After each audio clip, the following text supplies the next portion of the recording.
जय हिंद दोस्तों, मैं एनएस मोटिवेशनल आज आपके लिए लेकर आया हूँ एक ऐसी मोटिवेशनल स्टोरी जो हर इंसान की ज़िंदगी में ज़रूर काम आएगी। दोस्तों, आज बात करेंगे समय की और उसकी कीमत की। हम अक्सर किसी भी क्षेत्र में जाने के लिए जब प्रयास करते हैं तो हम सोचते हैं, जब उसका फाइनल हमें तैयारी करने की आवश्यकता होती है तो उस समय हमारे मन में ख्याल आता है कि ये तो हमारा पहला प्रयास है, फर्स्ट अटेम्प्ट है।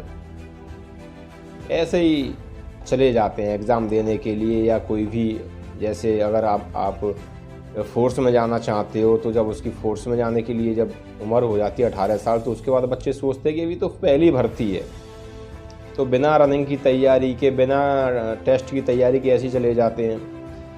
या फिर अक्सर कोई भी एग्ज़ाम हो इस तरह से, तो हम उस समय ये सोचते हैं कि फर्स्ट अटैम्प्ट है, पहला एग्ज़ाम है, और उसे हम वैल्यू नहीं देते, और इस तरह से हमारा जो बहुमूल्य समय होता है वो निकल जाता है। तो इसी के ऊपर दोस्तों ये स्टोरी है।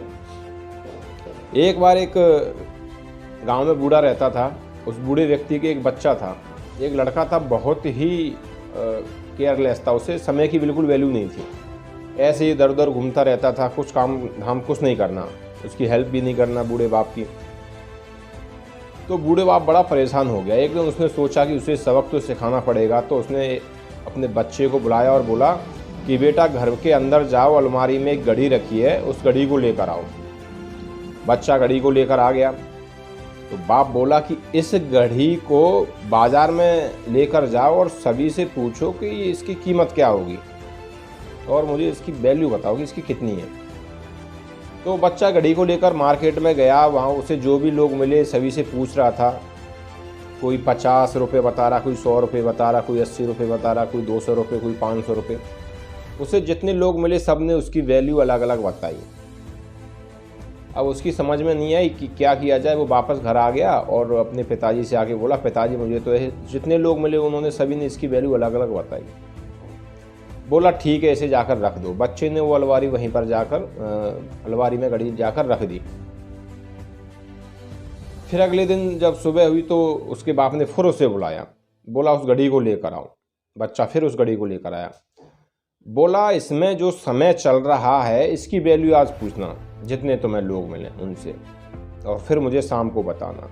बच्चा बड़ा परेशान हुआ, चला गया घड़ी को लेकर मार्केट में। फिर उसने सभी से पूछा कि इसमें जो समय चल रहा है इसकी वैल्यू क्या है। तो कुछ लोग समझ रहे थे कि बेवकूफ़ पागल है ये, कल इस घड़ी की वैल्यू पूछ रहा था और आज इसमें चल रहे समय की वैल्यू पूछ रहा है।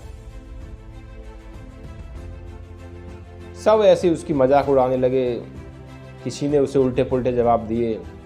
वो बड़ा परेशान हो गया। बोला आज पता नहीं क्या पूछने के लिए बोल दिया है पिताजी ने, सब उल्टा पुल्टा बोल रहे हैं। तो एक वृद्ध के पास पहुंचा वो, जिनकी घड़ी की दुकान थी। बोला घड़ी वाले सही बताएंगे कि इसकी समय की वैल्यू क्या है। तो वो घड़ी वाले के पास पहुंच गया। तो उस वृद्ध को उसने पूरी कहानी बताई, मेरे ऐसे पिताजी ने बोला है। तो वो वृद्ध समझ गया। तो उस वृद्ध ने बोला कि बेटा, इस समय की कोई वैल्यू नहीं है, क्योंकि इस समय बहुमूल्य है।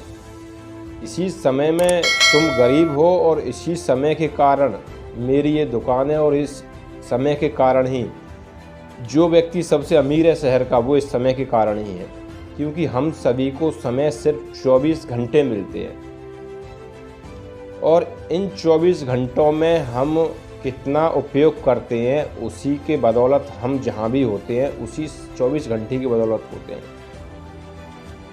उस बुजुर्ग ने उसे समझाया अच्छी तरह से समय की वैल्यू के बारे में। तो वो समझ गया कि ये मुझे क्या समझाना चाहते हैं और मेरे पिताजी ने इसके समय की वैल्यू के पूछने के लिए क्यों भेजा है।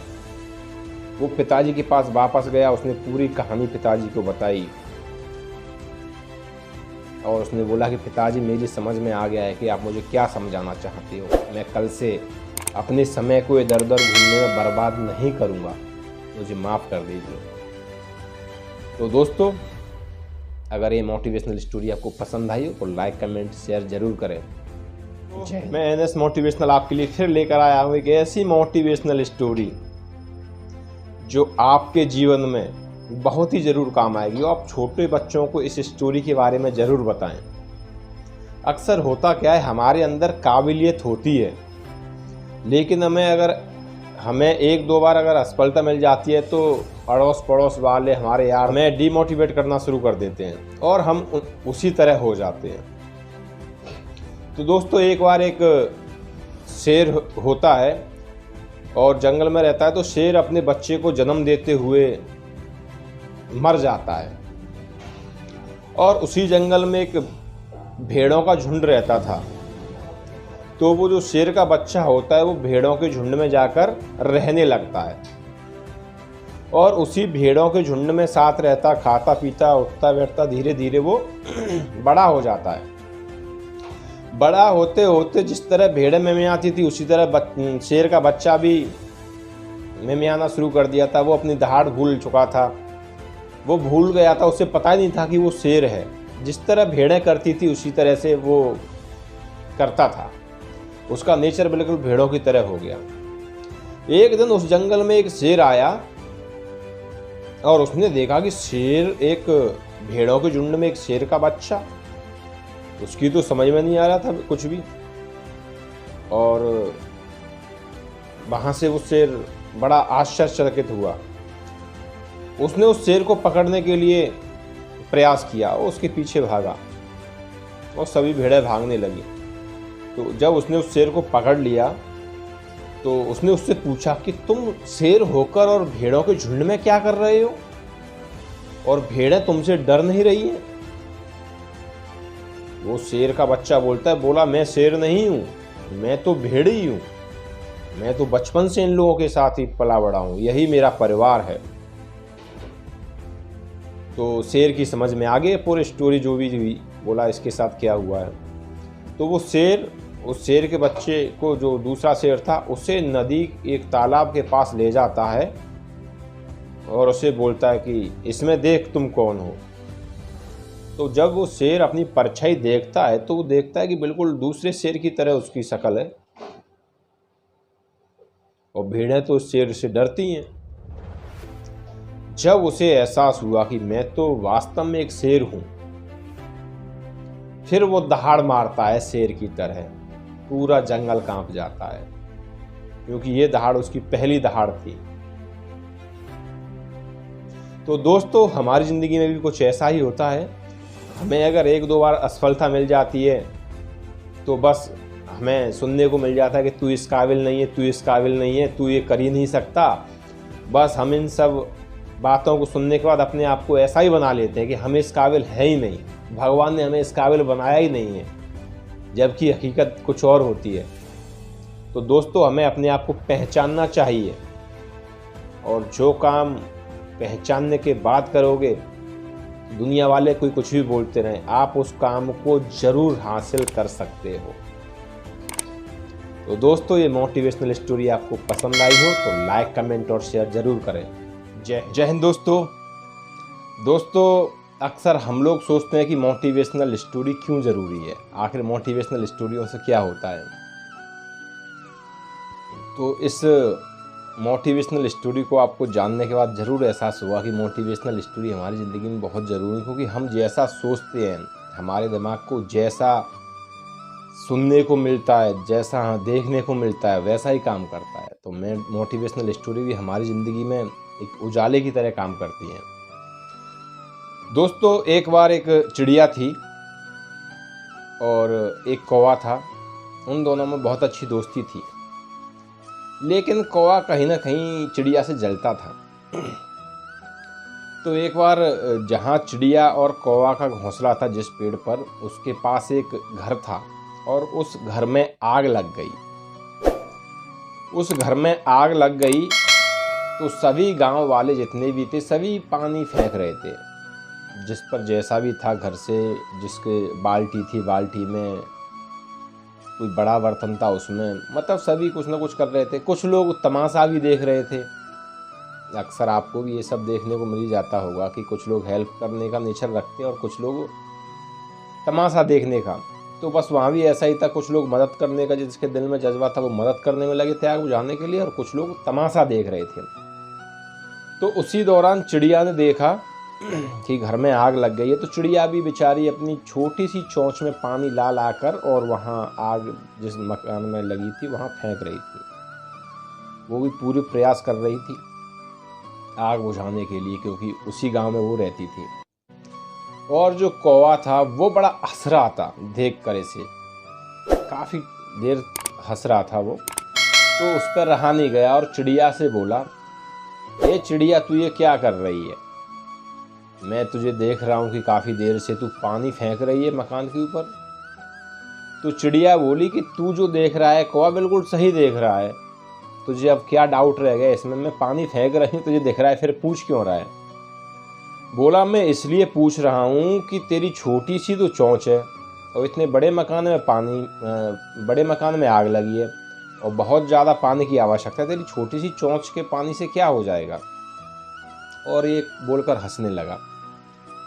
तो चिड़िया ने बड़ा खूबसूरत जवाब दिया दोस्तों कि सुन कौवा, जब भी इस गांव में चर्चा होगी इस घर में लगी आग की और उसमें बुझाने वालों की जब जिक्र किया करेंगे कि उस घर में आग लगी थी और वो किस तरह बुझी थी, तो जो मेरा जिक्र आएगा ना वो आग बुझाने वालों में आएगा, और जो तेरा जिक्र आएगा वो तमाशा देखने वालों में आएगा। चिड़िया का जवाब सुनकर कौवे की हंसी उड़ गई। तो दोस्तों, हमारे आसपास भी कुछ ऐसा ही माहौल होता है। हम चाहे अच्छा करें या बुरा करें, कुछ लोग सिर्फ मजाक उड़ाना जानते हैं और वो मजाक सिर्फ जब तक ही रहता है, तब तक आपकी सफलता धमाका नहीं कर देती। जिस दिन धमाका कर देती है उस दिन वो लोग आपको खुद ही बोलते हैं कि हमें तो पता था तू ऐसा कर ही देगा। तो दोस्तों, ये मोटिवेशनल स्टोरी आपको पसंद आई हो तो लाइक कमेंट शेयर जरूर करें। जय हिंद। जय हिंद दोस्तों, आज की जो मैं मोटिवेशनल स्टोरी आपके लिए लेकर आया हूँ वो बहुत ही अहम है और ज़रूरी है हम सभी के लिए। दोस्तों, हम लोग कुछ भी कर देते हैं और सोचते हैं कि हमारा कोई कुछ नहीं कर सकता है, हमारा कुछ नहीं होगा, चाहे वो सही हो या गलत हो। तो आज ये मोटिवेशनल स्टोरी उन्हीं लोगों के लिए है जो बिना सोचे समझे कुछ भी करने लगते हैं। दोस्तों, एक बार एक औरत थी, बहुत ही गरीब थी वो,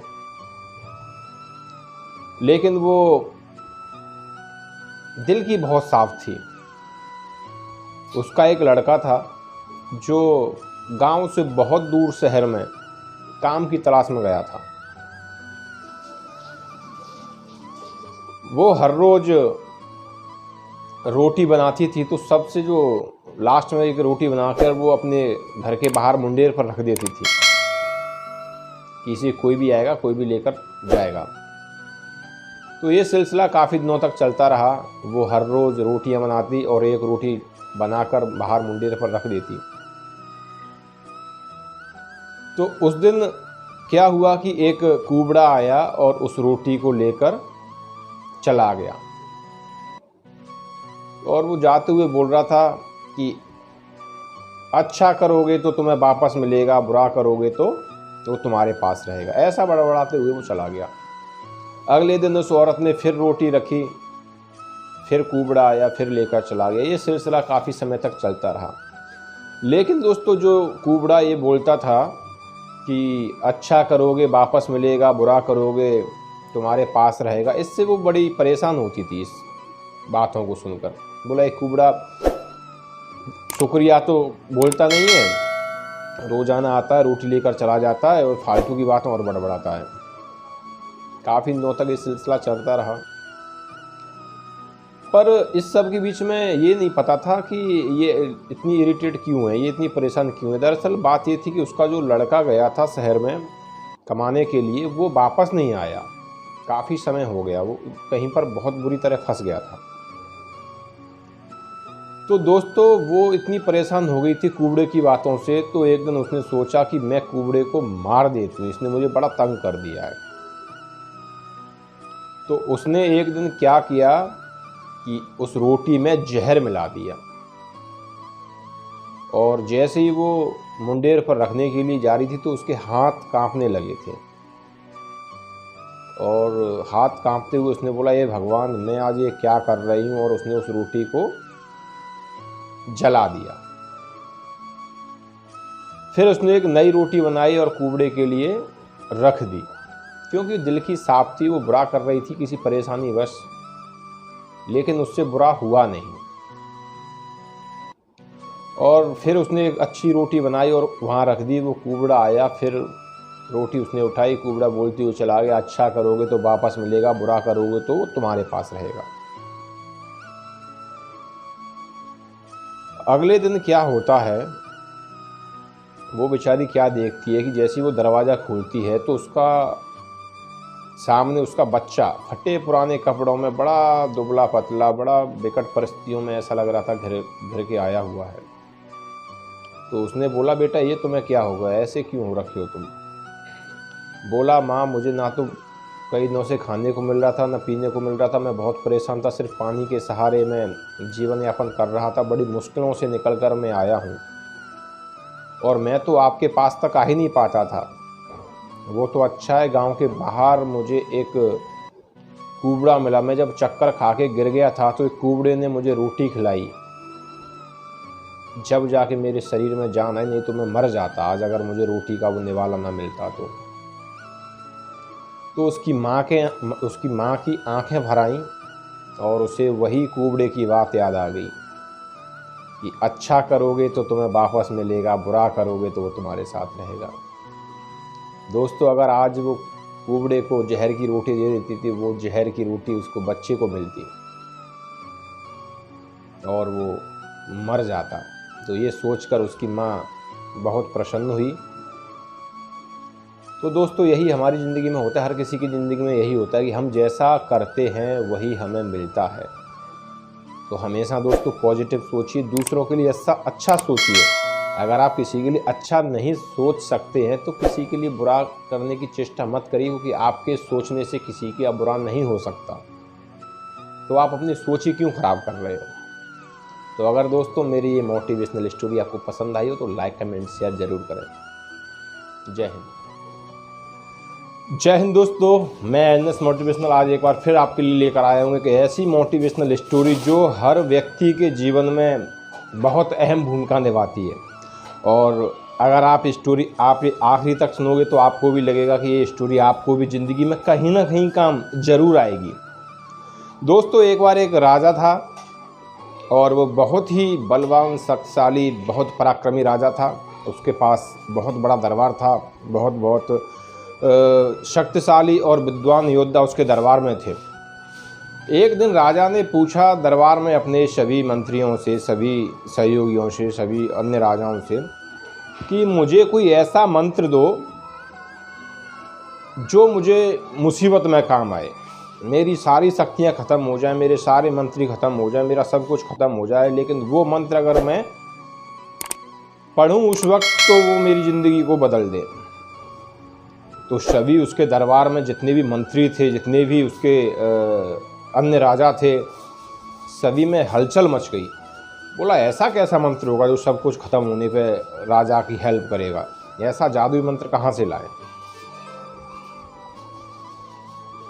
जब भी उसके मंत्री ने एक सलाह दी कि राजा जी, मैंने बहुत खोजबीन करने के बाद पता किया है कि हमारे राज्य से बाहर जंगल में एक संत रहते हैं और उन संत के पास मंत्र हैं इस तरह के। राजा ने आदेश दिया कि उस संत के पास जाया जाए। तो मंत्रीगण उस संत के पास पहुँचे जंगल में, राज्य से बाहर, और अपनी राजा की व्यथा मंत्रियों ने इस संत के सामने रख दी। तो उस महात्मा ने बोला मंत्रियों से कि ठीक है, मुझे आप अपने राजा के पास ले चलिए, अगर वो ऐसा मंत्र चाहते हैं तो मैं उनकी मदद जरूर करूंगा और उन्हें ऐसा मंत्र जरूर दूंगा। तो मंत्रियों के साथ अगले दिन वो राजा के पास पहुँचे महात्मा जी। तो राजा ने वही कहा, महात्मा जी से आदर सत्कार किया और महात्मा जी से बोला कि महात्मा जी, मुझे ऐसा मंत्र दीजिए, मैंने पता किया है कि आपके पास ऐसा मंत्र है कि जो मुझे मेरी मुसीबत में काम आए, मेरा सब कुछ नष्ट हो जाएगा तो वो मंत्र मेरी मदद करेगा, मुझे ऐसा मंत्र चाहिए। महात्मा जी ने कहा कि ठीक है राजन, मैं आपको ऐसा मंत्र दूंगा, लेकिन इसकी एक शर्त है, वो शर्त आपको माननी पड़ेगी। तो राजा ने कहा जैसा आप बोलोगे वो वही होगा। तो राजा को महात्मा जी ने एक अंगूठी दी, इसमें बहुत अच्छा नग लगा हुआ था, और वो अंगूठी देते हुए कहा राजा से कि इस अंगूठी को जब तुम्हें ऐसा महसूस हो कि अब तुम्हारी मदद करने वाला कोई नहीं है, उसी समय इस अंगूठी के पत्थर को निकालना, जो इसमें पत्थर लगा हुआ है, और वो मंत्र जो तुम्हें मिलेगा पत्थर के नीचे रखा हुआ है, उस समय उस मंत्र का उपयोग करना। उसके अलावा कभी भी उस मंत्र का उपयोग मत करना, क्योंकि ये मुझे मेरे गुरुजी ने उनको, उनके गुरुजी ने उनको, उनके गुरुजी ने दिए, तो हम लोगों को अभी तक ज़रूरत नहीं पड़ी है।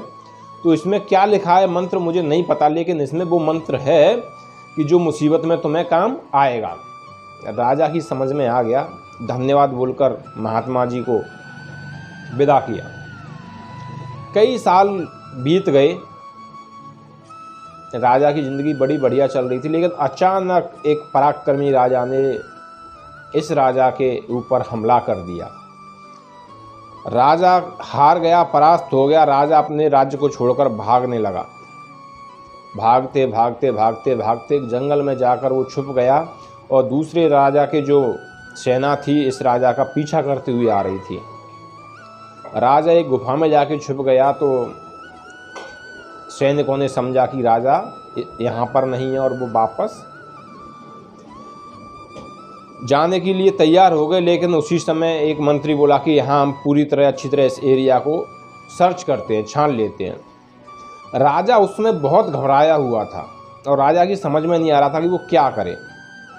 राजा का शरीर कांप रहा था। जब ही राजा की निगाह पड़ी उस अंगूठी के ऊपर, तो राजा ने तत्काल प्रभाव से उस अंगूठी के हीरे नग को निकाला, जो उसमें जड़ा हुआ था पत्थर, उसे निकाला।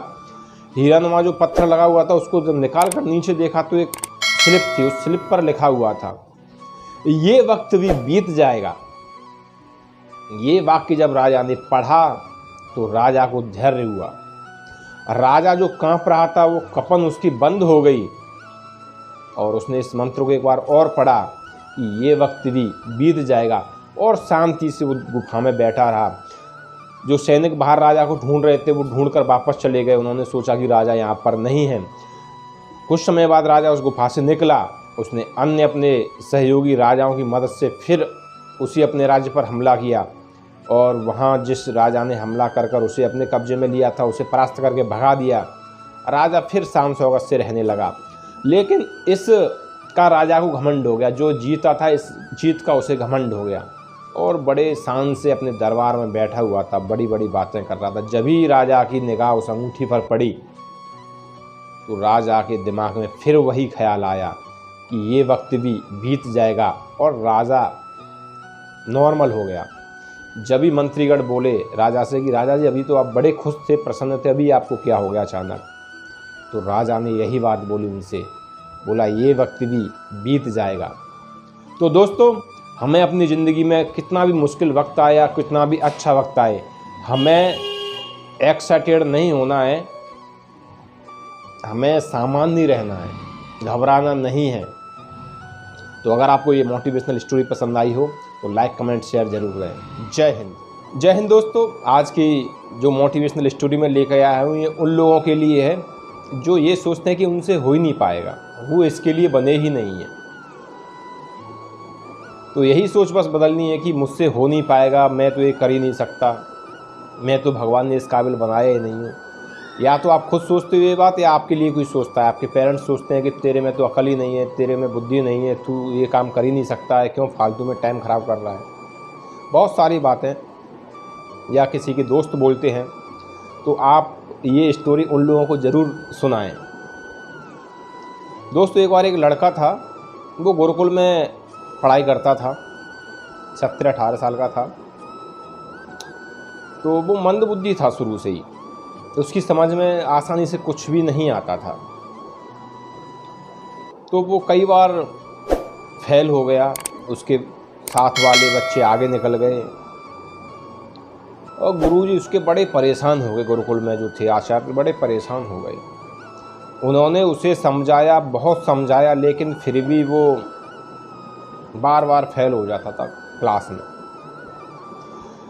फिर गुरुजी ने एक बार उससे बोला, जब वो 17-18 वर्ष का हो चुका था, कि बेटा अब ये गुरुकुल तुम्हारे लायक नहीं है, तुम अब घर पे जाओ, तुम कई सालों से इसी कक्षा में फेल हो रहे हो, तुम्हारे साथ के सभी बच्चे आगे निकल चुके हैं। तो वो बच्चा मायूस होकर गुरुजी से बोला, गुरुजी मुझे एक मौका और दे दीजिए।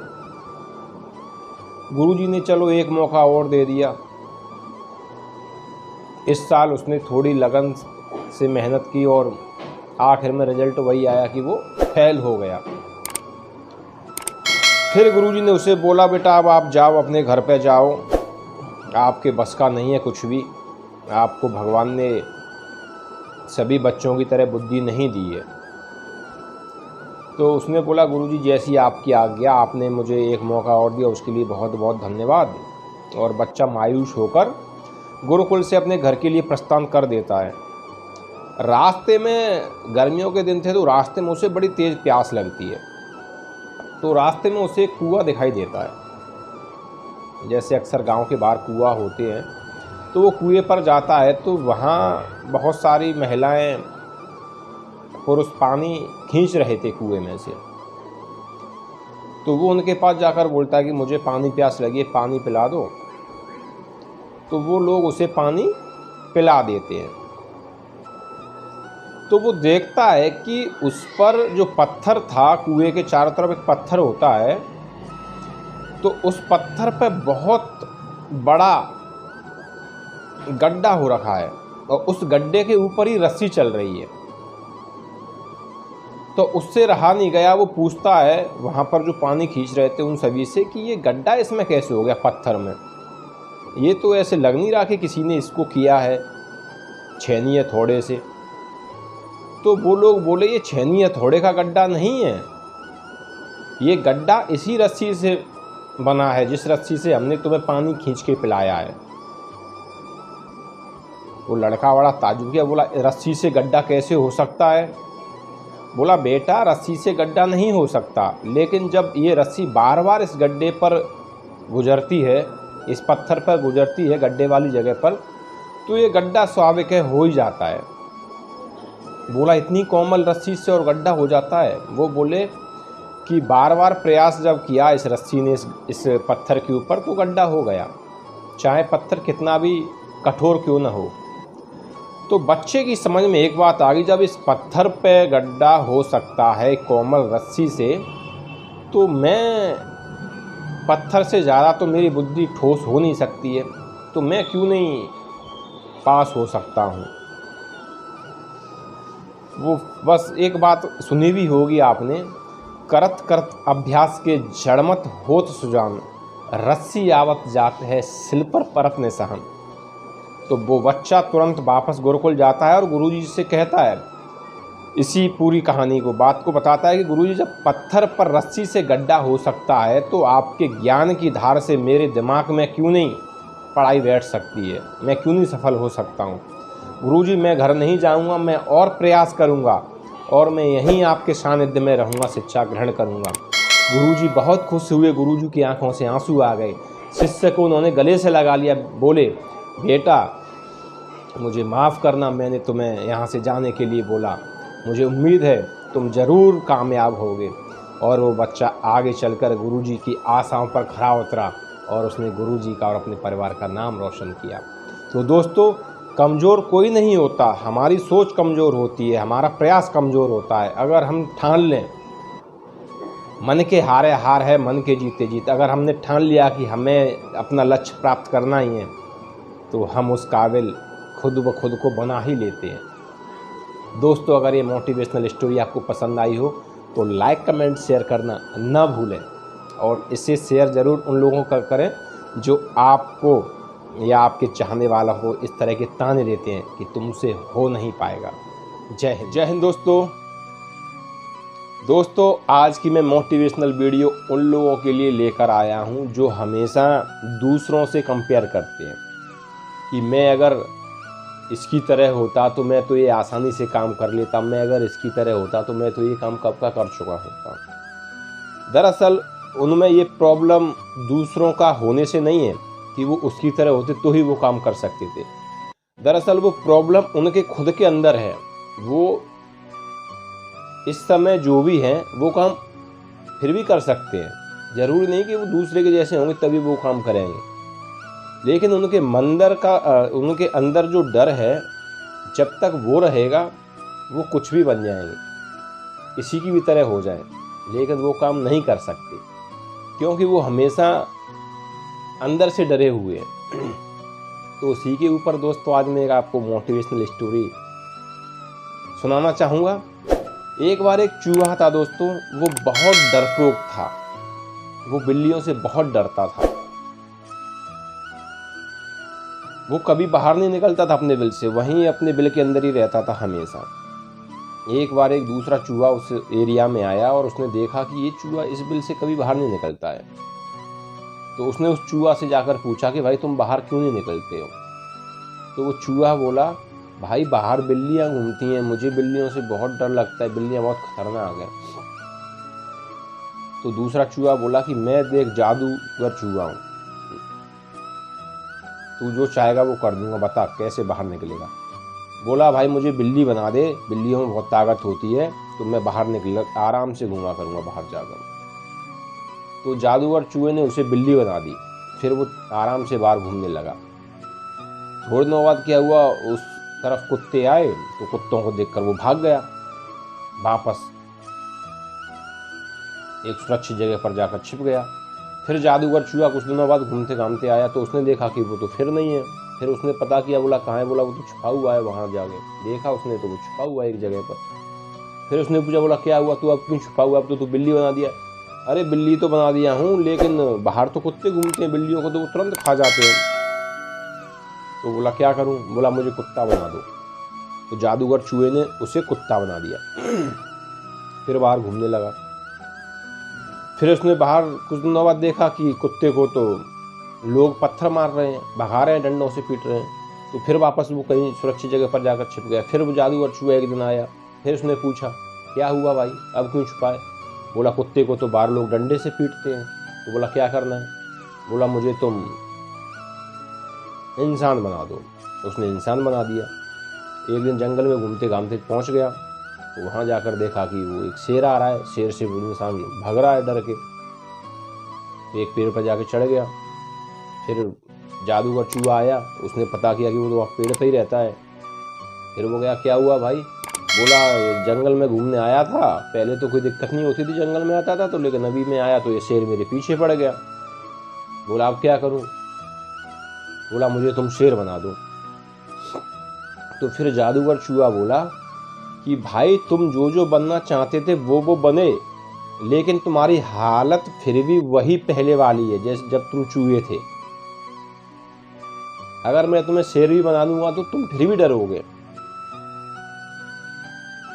क्योंकि ये डर तुम्हारे शरीर से नहीं है, तुम्हारे दिल से है। मैं तो तुम्हारा शरीर बदल रहा हूँ, लेकिन जो तुम्हारा जो दिल है, डरपोक दिल, वो तो वही का वही है। तुम्हारे अंदर का जो डर है वो तो वही का वही है। तुम अपना डर खत्म ही नहीं कर रहे हो, क्योंकि और भी चूहे हैं, और भी बिल्लियां हैं, और भी लोग हैं, सभी आराम से घूम रहे हैं, सिर्फ दिक्कत तुम्हें ही है एक दूसरे से।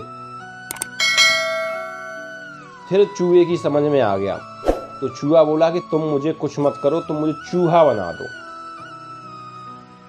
तो जादूगर चूहे ने फिर उसे वापस चूहा बना दिया, और अभी उसने अंदर के डर को ख़त्म कर दिया था। वो समझ गया था कि जैसे और चूहे हैं वैसे ही मैं हूँ, मैं आराम से घूम सकता हूँ। जब मौका मिले तभी अंदर जाना है बिल के, जब खुद को खतरा हो तभी अपने आप को सुरक्षित रखना है, हमेशा अपने आप को कैद नहीं रखना। उसकी समझ में ये बात आ गई थी। तो दोस्तों ये मोटिवेशनल स्टोरी उन्हीं लोगों के लिए है।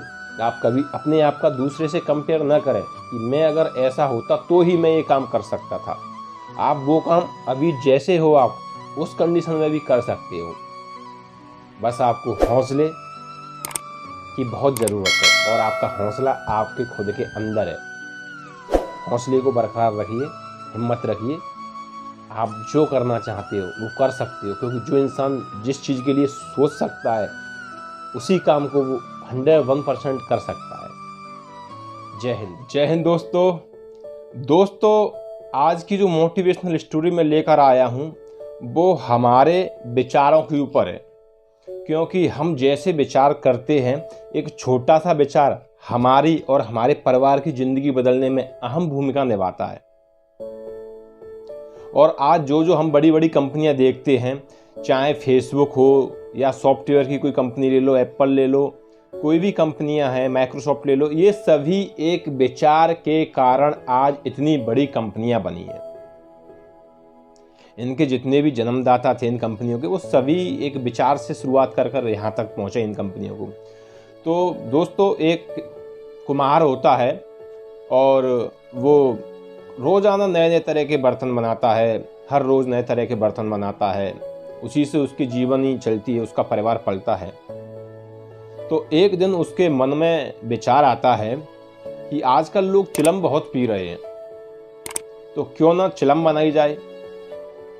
तो उसका ये विचार आया रात में। तो अगले दिन जैसे ही वो सुबह उठा तो उसने मिट्टी तैयार की। मिट्टी तैयार करने के बाद उसने अपना आकार दे दिया चिलम का। उसी समय उसकी पत्नी आती है और उससे पूछती है कि आज ये आप क्या बना रहे हो। तो वह अपनी पत्नी से बोलता है कि लोग आजकल चिलम बहुत पी रहे हैं, तो मैं आज चिलम बना रहा हूँ, बहुत अच्छी बिक्री होगी। तो उसकी पत्नी उसे बोलती है कि आजकल गर्मी भी बढ़ती जा रही है, तो क्यों न सुराही बनाओ, सुराही की भी अच्छी बिक्री होती है गर्मियों में तो। और इतना कहकर वो चली जाती है। फिर वो भी सोचता है कि बात तो बिल्कुल सही है, गर्मी दिन पे दिन बढ़ती जा रही है, लोग सुराही भी अच्छा मांगते हैं गर्मियों में। तो वो थोड़ा सोचकर अपना विचार बदल देता है और वो आकार दे देता है उस चिलम वाली जो आकृति दी थी मिट्टी को, उसको सुराही का आकार दे देता है और वो सुराही बनाना तैयार कर देता है। तो जब भी थोड़ी देर बाद मिट्टी में से आवाज आती है कि आपका बहुत बहुत धन्यवाद। तो कुम्हार मिट्टी से पूछता है कि तुम मेरा धन्यवाद क्यों कर रही हो, मैं तो सालों से तुम्हें नए नए आकार प्रदान करता हूं, तुमने कभी मेरा धन्यवाद नहीं किया। तो कुम्हार बोलता है कि थोड़े समय पहले तुम मुझे चिलम बना रहे थे, तो अगर वो चिलम का आकार मुझे मिल जाता तो मैं जिंदगी भर जलती और लोगों को जलाती। लेकिन तुम्हारे एक छोटे से विचार ने मेरी जिंदगी बदल दी। मुझे तुमने सुराही का आकार दे दिया, तो मैं भी जिंदगी भर ठंडी रहूंगी और लोगों को शीतलता पहुंचाऊंगी। इसलिए मैं आपका धन्यवाद दे रही हूं। तो दोस्तों, यही हम लोगों की जिंदगी में होता है। एक छोटा सा विचार जिंदगी बदलने में देर नहीं लगाता। इसलिए हमें कोई भी कदम उठाना हो, कोई भी विचार करना हो, बड़ा सोच समझ कर करिएगा, क्योंकि उससे आप और आपके परिवार की जिंदगी जुड़ी हुई है। अगर आपको ये मोटिवेशनल स्टोरी पसंद आई तो लाइक, कमेंट, शेयर जरूर करें और इसी तरह की और मोटिवेशनल स्टोरी सुनने के लिए चैनल को सब्सक्राइब करना न भूलें। जय हिंद। जय हिंद दोस्तों, आज मैं जो मोटिवेशनल स्टोरी लेकर आया हूँ वो उन लोगों के लिए लेकर आया हूँ जो अक्सर भगवान को छोटी छोटी बातों पर कोसते रहते हैं। उनमें उनके लिए भगवान अच्छा करते हैं, लेकिन उनको अच्छाई न देखकर बुराई दिखाई देती है और वो भगवान को कोस ही देते हैं। तो दोस्तों, एक बार एक लड़का था और वो नाव में कहीं जा रहा था। नाव में जा रहा था काम की तलाश में दूसरे देश में। तो अचानक एक तूफान आता है और वो नाव उस तूफान में डूब जाती है। और वो डूबी हुई नाव में से सिर्फ वही एक बंदा बचता है और वो किसी भी तरह एक टापू पर पहुंच जाता है। तूफान के जरिए पानी में बहते हुए एक टापू पर पहुंच जाता है, लेकिन वो जिंदा था। उसे जब होश आया तो उसने भगवान को कोसना शुरू कर दिया कि भगवान, आप मेरे साथ ये ऐसा क्यों करते हो, मेरे पास कोई काम नहीं था तो मैं दूसरे देश में जा रहा था काम की तलाश में और आपने मेरे साथ ऐसा कर दिया। वो चारों तरफ देख रहा है तो चारों तरफ उसे पानी के अलावा कुछ दिखाई नहीं दे रहा है। उसने 2-3 दिन तक इंतजार किया कि कोई आ जाए, पर कोई नहीं आया वहाँ पर। और उसने सोच लिया कि उसका बचना मुश्किल है और वो बस हर वक्त भगवान को कोसता रहता था। उसने वहाँ पर एक घास का छोटा सा घर बना लिया, लकड़ियों का, घास का, और वो वहीं फल वगैरह, मछलियाँ वगैरह पकड़ कर खाता और फल वगैरह खाता, और ऐसे ही उसका जीवन यापन शुरू हो गया। एक दिन वो जब फल वगैरह तोड़ने के लिए जंगल में गया था तो वो क्या देखता है कि बिजली उसके, जो उसने झोंपड़ी बनाई थी, कच्चा जो घास से बनाया था, लकड़ी से घर, उस पर बिजली गिर गई और उसमें आग लग चुकी है। उसने फिर भगवान को कोसना शुरू कर दिया कि भगवान, मैं तो अब अच्छा वाला यहाँ रह रहा था, आपने मेरे साथ पहले बुरा किया, अब और बुरा कर दिया, मेरे पीछे क्यों पड़े हो आप। अक्सर ऐसा ही होता है, जब कुछ होता है हमारी ज़िंदगी में, ऐसा घटित होता है जिसकी हमें उम्मीद नहीं होती, जो हमारे अनुकूल नहीं होता, तो हम सीधा भगवान को कोसना शुरू कर देते हैं। उसने भी ऐसा ही किया, वो भगवान को कोसना शुरू कर दिया उसने। भगवान, मेरे घर में आग लगा दी आपने, ऐसा क्यों किया आपने मेरे साथ। तो कुछ समय बाद वो देखता है कि एक बड़ा सा जहाज उनकी तरफ आ रहा है, उसके टापू की तरफ, जिस टापू पर वो था। वो दौड़ के बाहर किनारे की तरफ गया, वो जोर जोर से चिल्लाने लगा। दरअसल वो नाव उसी की तरफ आ रही थी जो जहाज था पानी का। वो वहां आए, देखा कि वहां पर वो है, एक बंदा फंसा हुआ है। तो उसे बोले, चलो आप हमारे साथ चलो यहाँ से, हमें पता था कि आप यहाँ पर फंसे हो, हमें सिग्नल मिल गया था। उसने बोला, मैंने तो आपको कोई सिग्नल नहीं दिया। बोला, हमारे पास तो आपके धुएं का जो सिग्नल है, आपने जो धुएं से सिग्नल दिया है, इसी सिग्नल को देख कर आए हम यहाँ पर। हम समझ गए थे कि इस टापू पर कोई फंसा हुआ है। फिर उसकी समझ में आ गया कि उसका जो झोंपड़ी जली हुई थी बिजली गिरने से, ये उसी के धुएं को देख कर आए हैं। उसकी समझ में आ गया कि भगवान ने जो किया था उसके लिए अच्छा किया था। उसने भगवान का शुक्रिया अदा किया और उस टापू से वो उन लोगों के साथ निकल गया। तो दोस्तों, अक्सर हमारी ज़िंदगी में भी ऐसा होता है। हमें हर वक्त भगवान को नहीं कोसना चाहिए। हमें ये सोचना चाहिए कि भगवान ने जो किया है हमारी ज़िंदगी में, कुछ ना कुछ सोच समझ कर किया होगा। अगर ये मोटिवेशनल स्टोरी पसंद आई हो तो लाइक, कमेंट, शेयर करना ना भूलें। जय हिंद। जय हिंद दोस्तों। आज का मेरा जो मोटिवेशनल वीडियो है वो उन लोगों के लिए है जो हमेशा बोलते हैं कि काम पूरा नहीं हो पाएगा। तो एक बार क्या होता है, एक बच्चा होता है, वो अपने दादाजी के गांव जाता है छुट्टियों में। अक्सर सभी बच्चे जाते हैं जो बाहर रहते हैं, तो दादाजी के पास जाते हैं छुट्टियों में। तो वो भी छुट्टियों में गया और उसके दादाजी के पास एक दिन वो उसके खेत पर गया जहाँ दादाजी खेती कर रहे थे। तो दादाजी से वो बोला कि दादाजी चलो एक शर्त लगाते हैं। दादाजी बोले, ठीक है, बता। कि हम दोनों, ये जो आप खेत में जिसमें खेती करना शुरू कर रहे हो, इसको हम आधा आधा बांट लेते हैं और इसको सबसे पहले खेती के लिए कौन तैयार करेगा पता चल जाएगा कि सबसे ज़्यादा तेज़ कौन है। देखो, मैं बाहर रहता हूँ, सिटी में रहता हूँ और मेरे में बहुत कैपेबिलिटी है, ये है, मतलब जो भी है। वो बच्चा था 17 साल का, 18 साल का, और दादाजी की उम्र थी 60-65 साल। तो दादाजी बोले, ठीक है भाई, चल, हम अगर तू करना चाहता है दादाजी से कंपटीशन कर ले, और उसके बदले दादाजी आपको मुझे पूरा गांव घुमाना होगा। दादाजी बोले, ठीक है। तो वो खेत जो था आधा आधा दोनों ने कर लिया, जो ज़मीन थी खेती के लिए जिसको तैयार करना था, और खेती शुरू कर दी। जो उसमें पत्थर होते हैं उनको बाहर फेंकना, पॉलीथीन वगैरह खेत से बाहर निकालना, उसकी गुड़ाई करना और मिट्टी को तोड़ना, पूरा खेती के लिए तैयार करना, ये सब दोनों ने शुरू कर दिया। दादाजी तो बड़े प्यार से काम करते जा रहे थे, लेकिन उनका जो नाती था, वो जो बच्चा था, वो बोलता जा रहा था, बहुत बड़बड़ता जा रहा था, अरे मिट्टी कितनी ख़राब है, इसमें कितनी ईंटें हैं, पत्थर हैं, कंकड़ हैं, कितनी पॉलीथीन हैं, ये तो खेती के लायक है ही नहीं, दादाजी पता नहीं इसमें कैसे खेती कर लेते हैं। इस तरह से बड़बड़ाता हुआ काम कर रहा था और थोड़ी देर बाद वो थक गया, जाकर बैठ गया और उसके दादाजी अपना काम लगातार करते गए। लगभग शाम हो गई थी। दादाजी की जो खेती का हिस्सा था वो कंप्लीट हो गया। खेती का जो खेती करने वाला हिस्सा था वो तैयार हो गया था और पोते का बहुत कम हुआ था।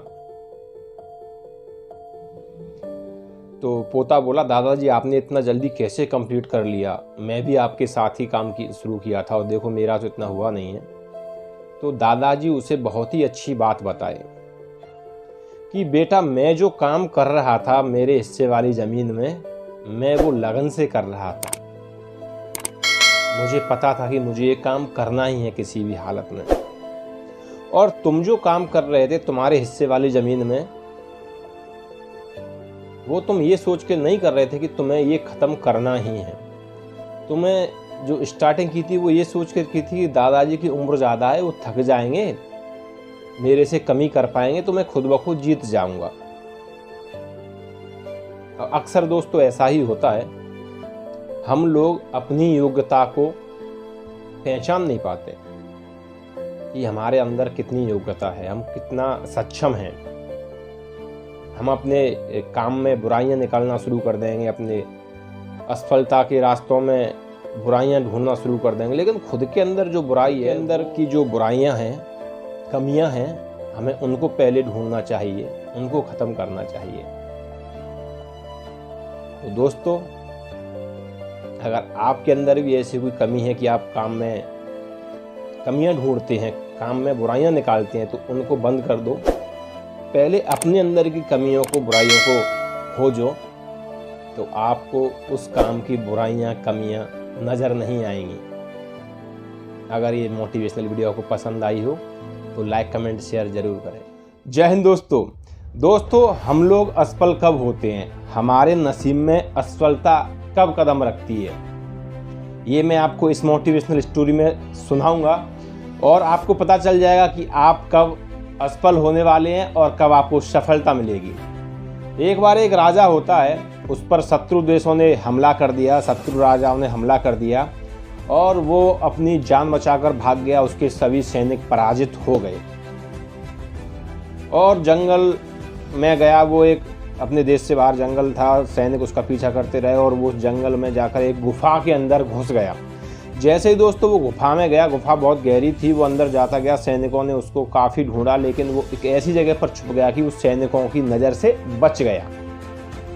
सैनिक बाहर आए, उन्होंने बहुत प्रयास किया, काफ़ी इंतज़ार किया, राजा बाहर नहीं आया। उसके बाद उन्होंने पूरी बड़े बड़े पत्थरों से पूरी गुफा के मुंह को ढक दिया और वहाँ से चले गए। कई दिन हो गए, राजा यही सोच रहा था कि मैं तो अब मर जाऊंगा, मेरा कुछ नहीं हो सकता, मैं बाहर कैसे निकलूंगा। उसी वक्त उसे अपनी माँ की एक बात याद आई कि बेटा, कभी भी बिना प्रयास किए हुए नहीं रहना चाहिए। तो बस उसको उसकी माँ की जो बात थी वो याद आ गई और उसने फिर प्रयास करना शुरू किया गुफा से बाहर निकलने का। उसने हिम्मत जुटाई, उसमें नई ऊर्जा आ गई और उसने उन पत्थरों को हिलाना शुरू कर दिया बाहर निकलने के लिए। धीरे धीरे धीरे उसने कई दिनों तक कोशिश की, कई दिनों तक उसने प्रयास किया। धीरे धीरे धीरे धीरे पत्थरों का अपनी जगह से खिसकना शुरू हो गया। जैसे ही पत्थरों का खिसकना शुरू हो गया, उसे उम्मीद हो गई कि मेरी माँ की जो बात थी वो मुझे अब बचा ही लेगी। और वो रोज़ाना प्रयास करता रहा। धीरे धीरे पत्थर खिसकता गया और जो भी पत्थरों का जो बाहर इतना बड़ा समूह था गुफा के गेट पर, वो पूरा हट गया। राजा बड़ा खुश हुआ। जैसे ही बाहर निकला तो वो अपने मित्र राजाओं के पास गया। उसने फिर दुश्मन देश पर आक्रमण कर दिया मित्र राजाओं के साथ मिलकर, और वह जीत गया। तो उसने दोस्तों अगर गुफा में बंद होने के बाद हिम्मत छोड़ दी होती कि अब वो मर जाएगा, क्या करेगा, कुछ नहीं कर सकता, तो शायद वो राजा मर ही जाता। और जो उसे विजय मिली उसके साहस की वजह से मिली, उसने साहस किया। तो यही हमारी किस्मत में होता है दोस्तों, हमारी ज़िंदगी में यही होता है कि जिस बात को हम मान लेते हैं कि हम नहीं कर पाएंगे, वही हमारी सफलता को हमसे दूर करता है। और जब हम ठान लेते हैं कि मैं ये करके ही रहूँगा, तो असफलता हमसे कोसों दूर चली जाती है। तो अगर आपको ये स्टोरी पसंद आई हो तो लाइक, कमेंट और शेयर ज़रूर करें। जय हिंद। जय हिंद दोस्तों। आज मैं आपको एक ऐसी मोटिवेशनल स्टोरी बताने वाला हूँ कि अक्सर जब हम लोग प्रयास करते करते थक जाते हैं, पर जो हमारा आखिरी प्रयास होना चाहिए उस प्रयास को हम करते ही नहीं हैं। उससे पहले ही हम सोच लेते हैं कि सफलता हमें नहीं मिलेगी और हम कार्य करना छोड़ देते हैं। सबसे बड़ी गलती होती है हमारी ज़िंदगी की कि वही आखिरी प्रयास हमें सफलता दिलाने वाला है और उसी तक पहुंचते पहुंचते हम इतना टूट जाते हैं कि हम वो प्रयास करते ही नहीं हैं। एक बार एक व्यक्ति एक पानी की टैंक, बड़ा टैंक लोहे का लेता है और उसमें एक शार्क मछली छोड़ देता है और उस शार्क मछली को रोजाना वो छोटी मछलियां चारे के रूप में डालता है। रोजाना यही रूटीन था। तो वो देखता है कि जितनी भी वो छोटी मछलियां डालता है चारे के लिए, वो छोटी मछलियों को पूरा खा जाती है शार्क मछली।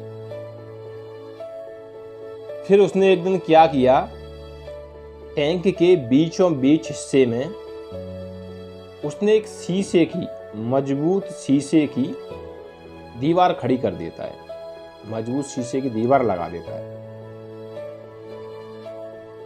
और फिर अगले दिन वो डालता है चारा डालता है। जिस तरफ शार्क मछली होती है आधा पार्ट वो, और एक दूसरा पार्ट जो खाली बचा, उस खाली पार्ट में वो चारा डालता है मछलियों वाला। तो जैसे ही शार्क मछली आती है चारे की तरफ, छोटी मछलियों को खाने की तरफ, तो वो कांच की दीवार से टकरा जाती है। अब उसे दिखाई तो दे रहा है कि सामने चारे वाली मछलियां हैं, लेकिन वहां तक वो पहुंच नहीं पा रही है। रोजाना का वो यही प्रयास करती है। काफी प्रयास किया उसने, कई दिनों तक प्रयास किया, लेकिन वो शीशा उससे टूट नहीं पा रहा था। फिर जिस कंडीशन में शीशा टूटने वाला था, ठीक उसी समय उसने सोचा कि अब ये शीशा मुझसे टूटेगा नहीं, और उसने वो प्रयास करना छोड़ दिया।